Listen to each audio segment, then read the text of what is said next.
Mathematics 10th class की book में से जो यूनिट नंबर 2 है उसका एक इंतहाई ही अहम क्वेश्चन समझते हैं। ये वो क्वेश्चन है जो बोर्ड इम्तिहान में अक्सर पूछा भी जाता है। तो ये इस जगह पर मैंने लिख दिया। तो इसको इस तरह से वो पूछेंगे पेपर के अंदर के prove that the product of 3 cube roots of unity is 1, कि आपने ये प्रूव करना है जो क्यूब रूट्स ऑफ यूनिटी हैं उसको अगर हम मल्टीप्लाई करें तो हमारे पास आंसर किसके बराबर आता है, 1 के बराबर आता है। और क्यूब रूट्स ऑफ यूनिटी होते कौन कौन से हैं? नंबर 1 हमारे पास 1 होता है, नंबर 2 ये जो ओमेगा की वैल्यू लिखी है ये होती है, और नंबर 3 जो ओमेगा स्क्वायर की वैल्यू है ये होती है। ये 3 होते हैं क्यूब रूट्स ऑफ यूनिटी।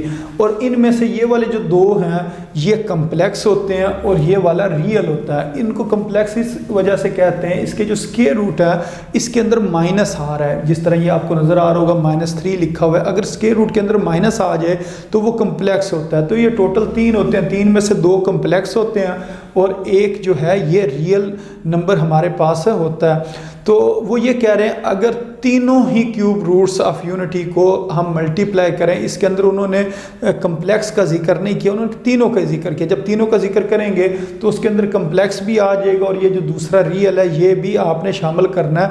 होते ही 3 है इसके जो क्यूब रूट्स ऑफ यूनिटी जो होते हैं वो होते ही 3 है। इन तीनों को अगर हम मल्टीप्लाई करें तो हमारे पास आंसर किसके बराबर आता है, 1 आता है। तो ये आपने ना वैल्यूज़ याद रखनी है कि ओमेगा इसके बराबर है, ओमेगा स्क्वायर इस चीज़ के बराबर है। तो एक वीडियो लेक्चर जो इससे मैंने पहले बनाया था उसके अंदर ये मैंने चीज़ प्रूव भी की थी कि ये जो 3 वैल्यूज़ हैं ये हम किस तरीके से निकालते हैं। तो अगर आपने वो वीडियो लेक्चर नहीं देखा तो वो आप देख लें, उसके अंदर आपको पता चल जाएगा ये वैल्यूज़ किस तरीके से बनती हैं।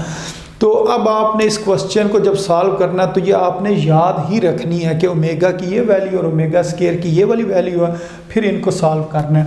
तो इधर ये मैंने पहले ही ये लिख ली है वैल्यूज़। अब हम इन तीनों को मल्टीप्लाई करते हैं। मसलन 1 को मल्टीप्लाई करना है, उसके बाद हमने किस चीज़ को मल्टीप्लाई करना है, ओमेगा को मल्टीप्लाई करना है। ओमेगा के बाद हम किस चीज़ को मल्टीप्लाई करेंगे, ओमेगा स्क्वायर को मल्टीप्लाई करेंगे।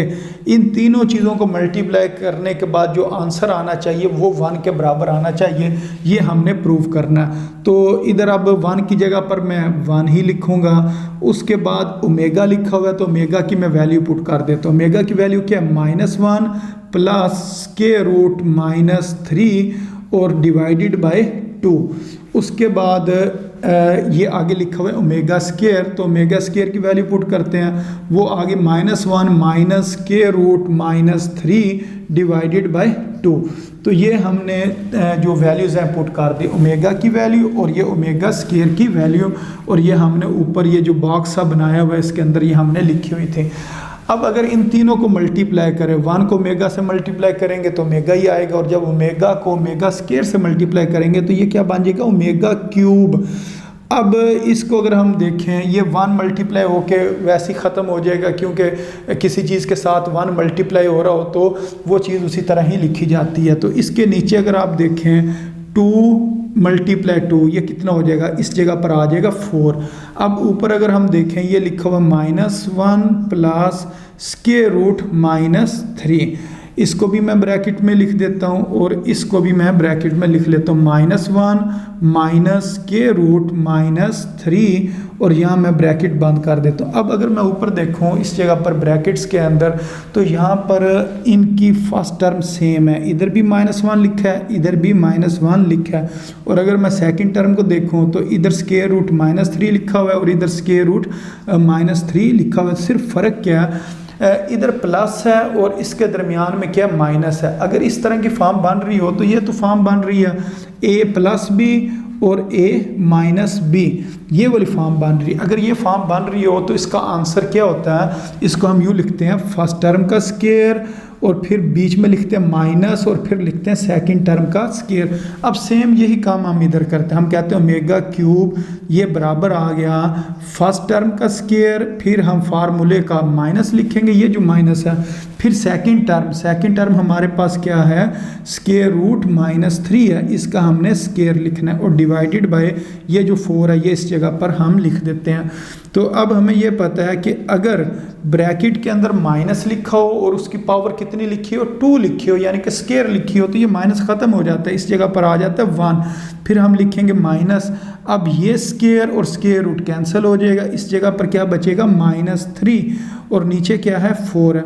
अब इसको अगर हम सॉल्व करें तो ये आ गया 1 माइनस और माइनस प्लस और आगे क्या आ गया 3 डिवाइडेड बाय 4।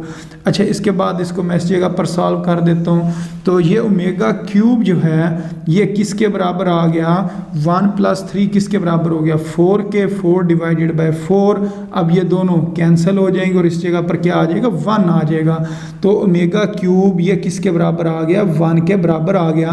तो ये भी हमारे पास एक वैल्यू होती है ओमेगा क्यूब की, वो आगे हम क्वेश्चंस के अंदर भी इस्तेमाल करेंगे कि ओमेगा क्यूब किसके बराबर होता है, 1 के बराबर होता है। और ओमेगा क्यूब बनता किस तरह कि ये जो क्यूब रूट्स ऑफ यूनिटी हैं, जो 3 जो हमारे पास होते हैं, अगर इनको हम क्या लें, प्रोडक्ट लें, प्रोडक्ट का मतलब मल्टीप्लाई करें, तो हमारे पास आंसर कितना आता है 1 आता है। तो उन्होंने यही कहा था कि प्रूव करें, prove that the product of 3 cube roots of unity is 1, यानी कि जो उसका आंसर निकले वो किसके बराबर आना चाहिए, 1 के बराबर आना चाहिए। तो अगर आप इस जगह पर देखें तो इसका आंसर किसके बराबर आया, 1 के बराबर आया। तो इस तरीके से ये हमने प्रूव कर लिया।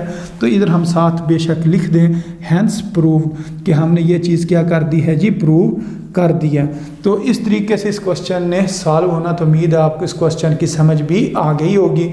तो अपनी दुआओं में याद रखें। अस्सलामु अलैकुम वरहमतुल्लाहि वबरकातुहू।